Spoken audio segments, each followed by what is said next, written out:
Langkah tegas tadi yang dilakukan ketua umum partai politik adalah mereka masing-masing dicabut dari keanggotanya di DPR RI.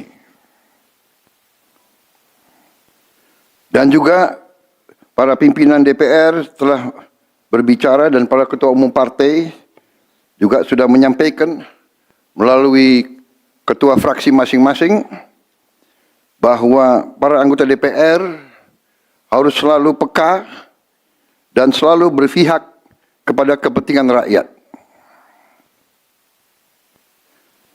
Kami menghormati kebebasan berpendapat seperti diatur dalam United Nations International Covenant on Civil and Political Rights, pasal 19, dan Undang-Undang Nomor 9 tahun 1998.